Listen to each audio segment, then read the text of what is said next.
Yang berbahagia, malam hari ini sebagai pemangku hajat yang boleh Ibu Haja Wastina dari Taiwan, tidak jauh Ibu ya, dekat. Alhamdulillah beliau ini ikhwan yang istiqomah meskipun secara fisik berjarak, tetapi secara ruhani, secara spiritual beliau selalu dekat ya, dan istiqomah di dalam manakib oleh internasional ini.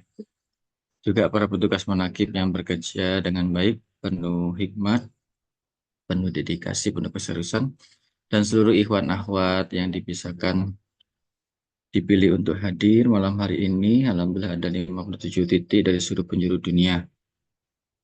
Juga terutama ikhwan akhwat yang beruntung bisa bergabung di Sinarasa malam hari ini. Ini saya rencananya sudah agak jauh-jauh hari Sabtu ini tadi pagi dini hari maunya berangkat ke Sinarasa, ikut manakib pusat hari Minggu besok.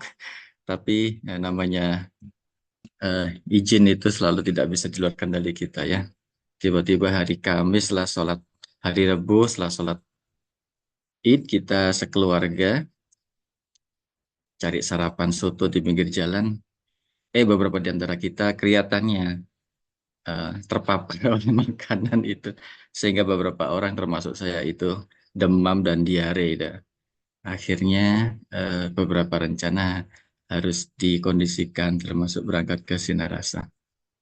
Sebenarnya sudah cukup membaik, cuman kalau harus naik kendaraan pribadi gitu dari Jogja ke Sinarasa 9 jam mungkin agak beresiko juga. Tapi alhamdulillah ada manakib online ini tetap kita mempertemukan hati kita semua di dalam majelis kesukaan guru kita semua. Alhamdulillah kita sekarang ada di malam 14 Zulhijjah dan baru saja kemarin kita merayakan Idul Adha dan semoga bisa menjadi berkah semua. Ini meskipun ada banyak isu ya tentang eh, kurban, terutama dari pemerintah. Baik, kita tidak akan membahas itu malam ini. Izinkan saya melanjutkan yang minggu lalu sudah kita singgung mengenai zikrullah di bulan Zulhijjah, huruf pertama, huruf Zal, yang bermakna zikrullah. Dan seperti saya sampaikan sebelumnya, zikrullah ini adalah bentuk tindakan kesadaran yang kita lakukan, yang diajarkan dalam agama, dalam Islam, wabil khusus menjadi lebih intensif di dalam thariqah ini karena begitu mendasar ya. Dan kesadaran sendiri adalah apa ya, nikmat yang diberikan kepada Allah yang menentukan bisa dibilang derajat setiap makhluk menurut kesadarannya ini. Dan manusia di antara makhluk-makhluk Allah yang lain itu memiliki kemampuan kesadaran yang paling tinggi. Yang minggu lalu kita bahas, misalkan kalau kita bandingkan ada makhluk-makhluk yang secara biologis itu tidak hidup, ya seperti batu, air, tanah, sinar matahari, gas, ya, dan yang lain-lain. Mereka tidak memiliki kesadaran, mereka tidak memiliki respon, tidak berkembang biak. Setelah itu ada tanaman jenis makhluk lain yang lebih tinggi mungkin eh, makomnya atau tingkatnya, apakah itu bakteri atau alga atau tanaman ya yang bisa punya kemampuan untuk berkembang biak, untuk mengkonsumsi energi dan merespon makhluk-makhluk seperti batu, mineral, dan air itu dan sinar matahari. Di atas mereka ada hewan-hewan dengan berbagai macam, ada jutaan spesies termasuk dari makhluk bersel satu, dari bakteri, dari virus, serangga, sampai hewan yang kompleks, mamalia yang besar seperti ikan paus. Mereka memiliki kesadaran karena mereka bisa bergerak, bisa mereproduksi. Bahkan di antara mereka ada yang memiliki intelijensi dan bisa dilatih ya. Seperti simpanse, seperti anjing. seperti burung kakak tua atau lumba-lumba. Misalkan mereka bisa dilatih melakukan aktivitas-aktivitas tertentu. Namun kapasitas mereka juga terbatas kalau dibandingkan dengan manusia. Ya. Manusia ini memiliki kesadaran yang jauh lebih kompleks, jauh lebih luas potensinya dengan kapasitas berpikirnya, rasio. Ini salah satu aspek yang ditunjukkan oleh Allah dalam surat Al-Baqarah ayat 30-31 itu, yang menjadi salah satu alasan secara implisit mengapa Allah memilih manusia menjadi khalifah fil ard, yaitu kemampuan ada menyebut nama-nama ya. Nama-nama ini mewakili kemampuan manusia untuk berpikir, untuk membuat pengertian dan menjadi subjek dari pengetahuan. Dan para alim ulama itu hanya pada manusia saja, tidak ada makhluk lain, itu disebut ulama ya. Bahkan malaikat dan jin tidak ada predikat ulama di antara mereka. Yang ada hanya ini berlaku kepada manusia, karena manusia inilah subjek pengetahuan. Dan dengan pengetahuan itu, manusia bisa melakukan begitu banyak hal yang jauh melampaui kapasitas makhluk-makhluk lain, dan bahkan bisa mempengaruhi kondisi alam di sekitarnya ya, seperti yang kita rasakan sekarang. Misalkan para ahli menyebut adanya perubahan iklim, adanya global warming, adanya kerusakan lingkungan, eh, bahkan beberapa dampak lingkungan seperti kenaikan tingkat air laut misalkan, itu adalah karena perbuatan manusia, dan kita sekarang menjadi semakin sibuk. Nah, ini salah satu produk dari kesadaran manusia. Dan pada kenyataannya kesadaran manusia juga itu bertingkat-tingkat. Ada manusia-manusia yang eh, level atau makom kesadarannya hanya pada tingkat fisik saja. Bagi mereka, hidup mereka atau fokus aktivitas mereka hanya untuk sekedar memenuhi kebutuhan-kebutuhan kesenangan fisik. Sesuatu yang berhubungan dengan fisik, rasa-rasa fisik, sensasi fisik ya. Dan berpusat pada diri kedirian mereka. Kemudian ada kesadaran yang sedikit lebih tinggi dari itu, yaitu kesadaran yang berpusat pada eh, kedirian yang bersifat egoistik ya, seperti nafsu untuk kekayaan, kesuksesan, kekuasaan, ya, kepemilikan. Dan kalau di dalam dunia kita sekarang ini ada beberapa orang atau beberapa kredo itu menyebut kebutuhan atau kehendak untuk meninggalkan legasi gitu ya, kedikdayaan, menjadi legenda gitu. Itu menjadi capaian seseorang, menjadi cita-cita beberapa orang, seolah-olah eh, dijadikan bahan ceritaan orang lain semasanya setelah meninggal. Itu adalah sebuah prestasi, sebuah capaian kemanusiaan yang sangat penting, sangat berharga meskipun dia sudah meninggal. Ini juga sangat ironis sebenarnya. Kemudian ada kesadaran yang sifatnya pada tingkat yang lebih kompleks, itu lebih ke relasi, pada tingkat kesadaran relasi.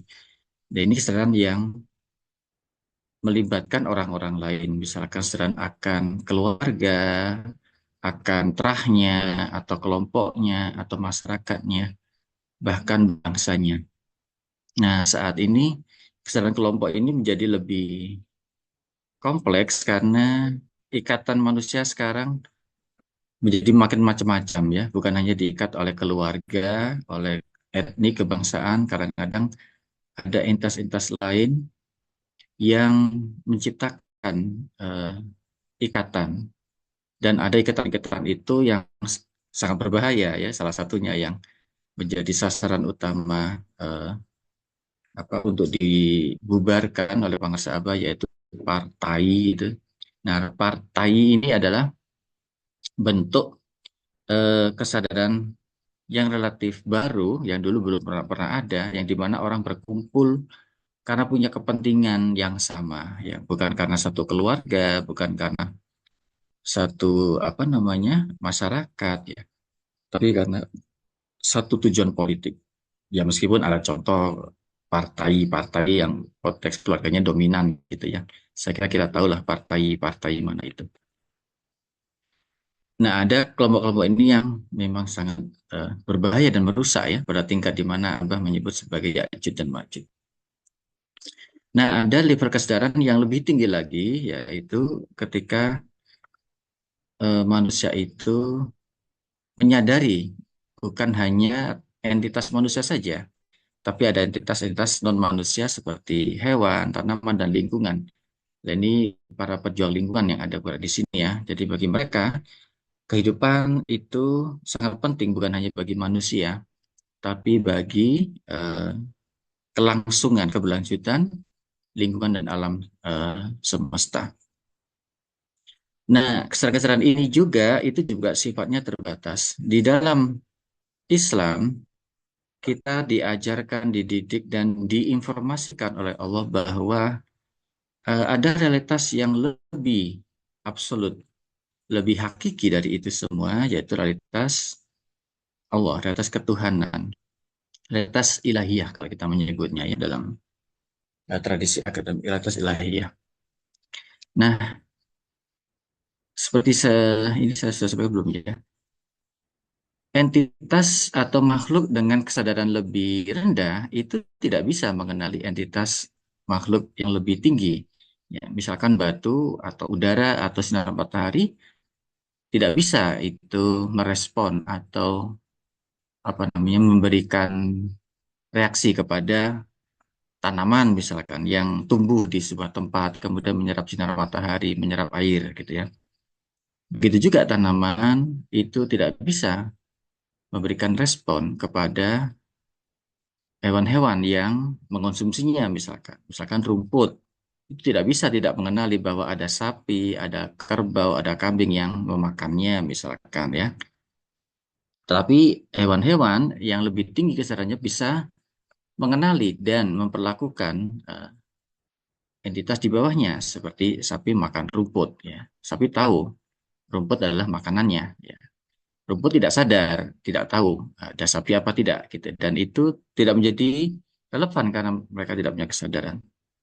Begitu juga sapi, kambing atau ayam tidak bisa mengenali manusia sebagai entitas tertentu kalau manusia tidak memperlakukan sapi, ayam itu secara tertentu. Ya misalkan memeliharanya, memberikan makan, kemudian memberikan kandang gitu. Berarti mereka memberikan respon. Begitu juga manusia tidak bisa mengenali Tuhannya sesungguhnya ya. Jadi kecuali kalau Allah tidak memberikan informasi, tidak memberikan tanda atau memberikan petunjuk kepada manusia bahwa ada entitas yang absolut, ada Allah di atasnya. Dan ini di Al-Quran dijelaskan di eh, banyak hal, termasuk masalah tentang penciptaan Adam, ya, kemudian tentang perjanjian alastu birobikum, itu adalah satu petunjuk bahwa Allah lah yang menegaskan bahwa manusia itu bertuhan, bahwa manusia itu tidak hidup begitu aja, bahwa manusia itu ada di dunia karena realitas yang lain, yaitu penciptanya. Kalau tidak begitu, manusia tidak bisa mengenal Tuhan. Nah, ketika manusia tinggal di bumi juga, eh, hanya karena Allah mengirimkan nabi-nabi, rasul-rasul, dan kitab-kitab, baru kemudian manusia bisa mengenali Allah sebagai realitas tertinggi, gitu ya. Nah, di masa kita sekarang, ketika nabi terakhir sudah jarak waktunya lama dengan kita, Allah melanjutkannya dengan para penerusnya, para alim ulama, ya, termasuk para guru mursyid yang sampai pada kita untuk mengajarkan, untuk terus mengingatkan kita mengenai realitas tersebut. Nah, sehingga sesungguhnya zikir ini adalah mengajak kita untuk memperluas, memperdalam kesadaran yang diciptakan oleh Allah pada makom yang tertinggi, yaitu kepada realitas yang menciptakannya sendiri, yaitu Allah itu sendiri. Nah, ini sangat berdampak kepada, mohon maaf, ini yang ingin saya katakan adalah, kenapa ini sangat penting? Karena di dalam Al-Quran ada banyak sekali, dan kita bisa melihat secara apa namanya, secara pada kenyataannya ya, pada dunia sekitar kita, bahwa tingkat kesadaran ini menunjukkan tingkat perilaku kita, tingkat kemanusiaan kita ya. Orang-orang yang tingkat sadar pada fisik aja, maka mereka akan sibuk pada urusan-urusan fisik saja. Mereka akan melihat bahwa kehidupan mereka itu hanya sementara di dunia ini saja, bahwa apa yang mereka bisa penuhi ya sekarang ini saja, gitu ya.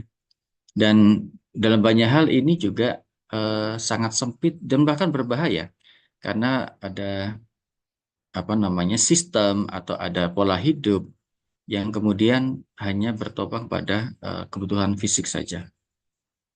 Kemudian bagi mereka yang tingkat kesadarannya pada kedirian, pada ego yang kuat, ini juga menunjukkan perilaku perilaku yang sangat konsumtif, yang sangat apa, egoisme, yang sangat eh, dalam tanda kutip rakus gitu ya, dan hanya fokus kepada aspek-aspek yang mereka bisa capai di dunia ini di tingkat tertentu, di mana mereka bisa merusak atau bahkan melukai manusia yang lain.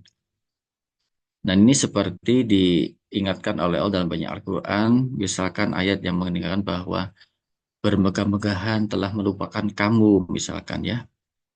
Atau Allah mengingatkan umat muslim agar tidak lupa dalam harta perbendaharaan, mengumpul-ngumpulkan dan menghitung-hitung harta benda, misalkan. Nah, itu adalah tingkat kesadaran pada kepemilikan pada harta benda.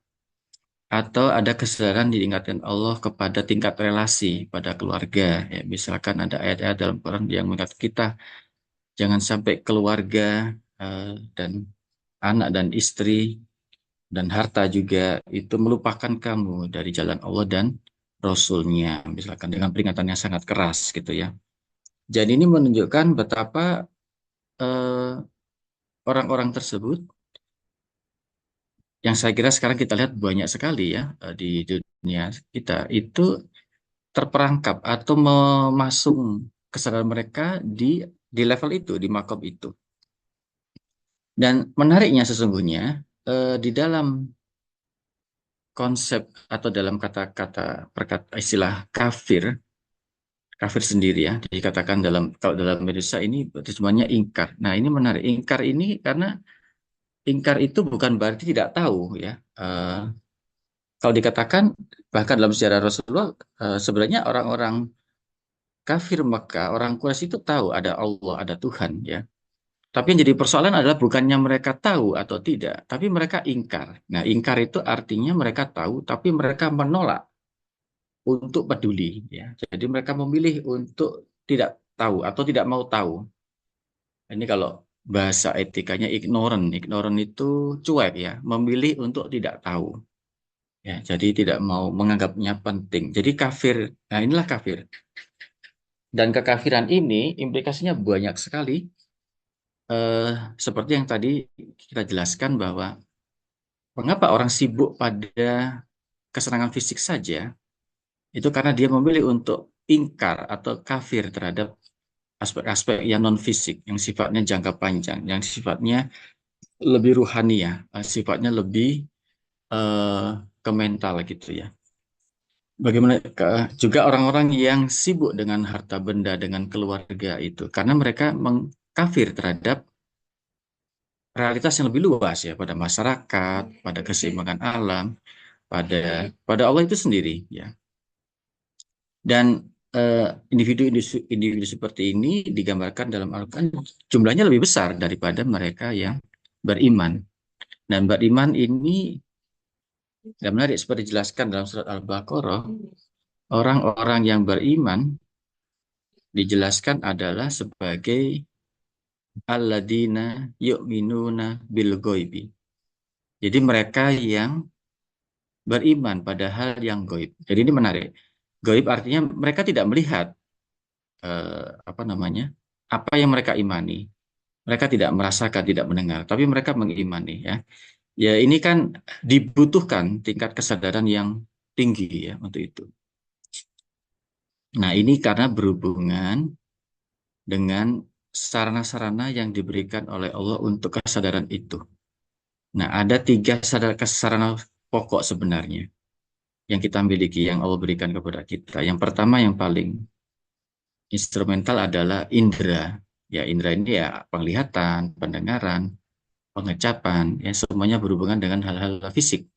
Itulah kenapa ada banyak manusia yang sangat bergantung pada indera ini ya, pada pengecapan, pada rasa makanan, pada penglihatan, melihat alam semesta ya, melihat pertunjukan, pendengaran, mendengarkan lagu gitu ya, pengecapan, misalkan. Kemudian di atas itu ada indera akal, akal budi ya. Nah, akal ini yang jauh membedakan manusia dari makhluk-makhluk lainnya. Dengan akal inilah manusia membangun pengertian dari apa yang mereka lihat, dari apa yang mereka dengar, dan mereka merencanakan sesuatu ya manusia, bahkan membangun dunianya sendiri. Nah, dengan akal inilah manusia memenuhi segala kehasrat, secara kehendak, segala kebutuhan. Namun sesungguhnya akal ini bukan alat kesadaran yang paling tinggi ya. Ada alat lagi atau instrumen lagi yang lebih hakiki, lebih mendalam, yaitu hati. Nah, hati inilah yang menjadi pusat pembicaraan kita kalau dalam Thorikoh ini ya, karena eh, zikir ini adalah tindakan hati, kita diajarin untuk zikir dengan hati, kemudian juga Allah menjelaskan bahwa Allah memberikan petunjuk bagi orang yang beriman lewat hatinya, gitu. Dan hati inilah menjadi kunci. Kemudian, apakah orang itu apa namanya ingkar atau tidak ya? Sebab dalam Al-Quran juga dikatakan bahwa sesungguhnya bukan mata itu yang buta dan bukan telinga itu yang tuli ya, tapi hatilah yang buta. Jadi ketika hati buta, maka indera sebenarnya juga menjadi ikut buta gitu. Jadi ini yang menjadi menentukan. Nah, ada banyak sekali eh, informasi dalam kasanah pengetahuan kita, baik dalam Al-Quran maupun dalam hadis-hadis, yang menunjukkan para nabi dan orang-orang suci ini berfokus kepada hati ya dan akal ya. Misalkan kisah Nabi Ibrahim yang kebetulan kemarin, bukan kebetulan kemarin, kita rayakan ya ke tingkat kekuatan keimanannya. Dalam Al-Quran dikisahkan Nabi Ibrahim mengamati bulan, mengamati bintang, mengamati matahari, eh, yang dia pikirkan sebagai Tuhannya. Semua itu Nabi Ibrahim dapatkan melalui indera beliau ya. Dilihat, diamati, itu penglihatan. Kemudian dipikirkan dengan akal. Nah, tidak sampai, karena secara fisik bulan tenggelam, matahari tenggelam ya. Nah, hanya beliau sampai kepada kesadaran akan ilahi, angkat Allah itu dengan hati. Ya. Artinya tidak mungkin semua ini muncul gitu saja. Ya, meskipun kalau dalam kajian filsafat ada juga ya argumen-argumen yang membuktikan secara logika bahwa Allah itu ada. Bahkan ada argumen matematika, ada argumen bahasa misalkan yang digunakan untuk membuktikan bahwa Allah itu ada. Artinya sebenarnya akal saja cukup untuk membuktikan bahwa Tuhan itu ada ya, sekedar Tuhan. Nah, namun bagi kita itu tidak cukup akal ya, harus ada hati karena hati ini juga bekerja. Nah, apa kaitannya dengan eh, perbuatan tadi? Nah, kesadaran yang terbatas pada tingkat fisik, pada tingkat ego, pada relasi, ini kita saksikan saat ini telah menciptakan begitu banyak kekacauan kehidupan, menciptakan begitu banyak konflik dan kerusakan, ya. Dan apalagi kalau ini lagi-lagi saya bicara soal sistem ekonomi yang kita hidupi sekarang ini sangat berfokus pada dunia yang fisik, di mana manusia diajak untuk mencapai kebahagiaannya melalui kepemilikan, memiliki harta benda, kemudian fantasi tentang kebahagiaan, tentang kesuksesan, tentang kenikmatan gitu ya. Kalau Anda udah cukup makan, cukup kenyang, Anda kurang bahagia. Ada film baru bisa dilihat, ini bagus banget, ini box office, ini bintang filmnya top gitu ya. Kalau ada sudah nonton film, ini ada spot bagus di mana di Jogja atau sekitarnya, pada sedang viral, kita ikutin. Kalau sudah lihat ini si ini lagi ada gibah-gibah baru di sosmed, si siapa lagi ngapain, ini sedang musim haji, para selebritis naik haji, misalkan semuanya jadi bahan pembicaraan-pembicaraan yang tidak perlu. Kemudian ada macam-macam sekali seperti itu di produk. Kemudian ada produk-produk baru, otomotif lah, kosmetik lah, gadget lah, terus-menerus seperti itu. Sehingga kita dituntut dari satu instan ke instan yang lain. Nah, ini adalah bentuk kesadaran yang sangat terbatas. Dan dampaknya sebenarnya banyak sekali ya, karena akibat dari itu sesungguhnya banyak terjadi eksploitasi, banyak terjadi kerusakan alam, banyak terjadi perbudakan gitu ya. Dan karena manusia tidak puas atau dibuat untuk tidak puas oleh sistem ini. Karena hatinya mati ya, hatinya terjaga. Nah, zikir kita diajarkan di sini bahwa yang hanya bisa memuaskan kita, yang hanya bisa menjadikan kita penuh kesadaran kita itu hanya kesadaran akan Allah saja. Dan ini sangat kompleks sebenarnya ya, karena saya tentu menyederhanakan sekali ini kesadaran akan Allah ini karena kalau kita lihat di dalam amaliyah kita dan berbagai prinsip norma dalam TKN ini banyak sekali ajarannya dan sangat sangat lengkap ya. Kita kemarin di bulan Zulhijjah ini juga bicara soal warok, misalkan ya tentang kehati-hatian. Kemarin Kiai Johnson bicara soal fakir, misalkan itu juga semua adalah tanda bentuk kehati-hatian, bentuk apa kesadaran kita tentang tindakan kita, tentang pikiran kita. Kemudian Abah mengajarkan untuk selalu jaga wudhu, misalkan ya keluar rumah kaki kanan dulu, kaki kiri dulu, masuk rumah kaki kanan, misalkan masuk masjid kaki kanan. Itu adalah bagaimana kita selalu menyadari tindakan kita, apa yang kita konsumsi, apa yang kita pakai, apa yang kita lihat. Jadi full gitu ya kesadaran ini seperti itu. Nah ini sangat berbeda dengan eh, ya mohon maaf orang-orang di luar Toriko yang berbuat seenaknya gitu ya, makan tanpa pikir, tanpa ukuran. Kemudian ya saya sering melihat juga misalkan sikap mereka terhadap ya sesama muslim misalkan gitu ya atau saat waktu sholat ya kita diajarkan oleh Abah untuk tepat waktu untuk selalu awas gitu ya jam-jam sholat itu jadi kita selalu terarah kepada waktu-waktu sholat yang akan datang. Ini berbeda dengan orang-orang yang ada terdengar apa enggak itu bagi mereka cuman oh sudah duhur gitu aja selesai gitu ya. Bagi kita kita udah ditunggu Allah nih. Jangan sampai ketinggalan sama adzan gitu ya, bikin malu ya. Nah, bagi mereka orang di luar kok tidak seperti itu. Jadi bagi mereka kalau dengar adzan duhur misalkan, oh ya adzan aja udah kita nanti asar masih jauh gitu kan. Atau sebentar lagi maghrib udah ya adzan silakan. Jadi kesadarannya sangat longgar, sangat los gitu ya. Bahkan dulu saya pernah ikut satu organisasi ormas yang besar ya, sholat di jamak-jamak gitu meskipun tidak ada alasan yang emergensi gitu. Dan mereka mencari-cari dalil-dalil bahwa sholat itu bisa dijamak biar diginikan begitu kan misalkan ya. Jadi nah ini adalah bentuk kesadaran yang eh, apa sangat ya rendah gitu ya bisa bilang seperti itu karena bermain-main dengan waktu, bermain-main dengan kesempatan, bermain-main dengan nikmat dan melihat nikmat dan kehidupan itu nilainya rendah, nilai waktu itu rendah, nilai nikmat itu rendah, kemudian nilai ibadah itu rendah gitu. Nah inilah tanda-tanda kesadaran yang rendah juga sebenarnya. Ya, berbeda dengan dalam toriko ini kita diajarkan sangat menghargai waktu, sangat menghargai tindakan kita, sangat menghargai nikmat kesehatan yang kita punya nih. Kemarin saya habis demam itu terasa banget.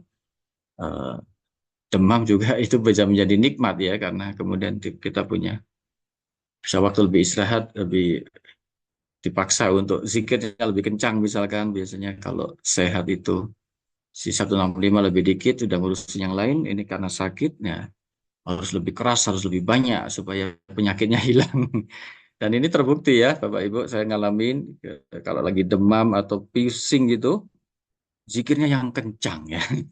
La ilaha illallah, bentak kan. Itu separuhnya obat itu ya. Kalau minum obat itu tanpa zikir itu obatnya nggak bekerja. Jadi saya udah berkali-kali membuktikan ini. Alhamdulillah selama ikut Abah tidak pernah sakit lebih dari 2 hari itu. Meskipun ya tergantung beban juga ya. Kadang-kadang cukup banyak pekerjaan. Seperti itu. Nah, mudah-mudahan kita ada waktu lagi untuk untuk mendetailkan berapa betapa sistematisnya, betapa kompleksnya Thoriqoh ini Abah mengajarkan kita menjaga kesadaran dan betapa pentingnya zikir ini ya. Karena zikir itu adalah wujud kesadaran kita yang menunjukkan bahwa manusia sesungguhnya manusia yang optimal, manusia yang dikehendaki Allah adalah manusia yang eh, zikir kesadarannya penuh zikir ini ya. Zikir sebagai bentuk maksimal, bentuk apa? Ultimate ya kalau dalam bahasa ultimate dari kesadaran. Semoga Allah memberkahi semuanya sekalinya selamanya. Bil barokah wal karamah pakar sahabat al-Fatihah. A'udzubillahi minasyaitonirrajim. Bismillahirrahmanirrahim. Alhamdulillahirabbil alamin arrahmanir rahim maliki yaumiddin. Iyyaka na'budu wa iyyaka nasta'in ihdinas siratal mustaqim. Siratal ladzina an'amta 'alaihim ghairil maghdubi 'alaihim waladdallin. Amin. Kurang lebihnya mohon maaf. Assalamualaikum warahmatullahi wabarakatuh. Terima kasih Ustaz Nur Ramlan. Waalaikumsalam warahmatullahi wabarakatuh.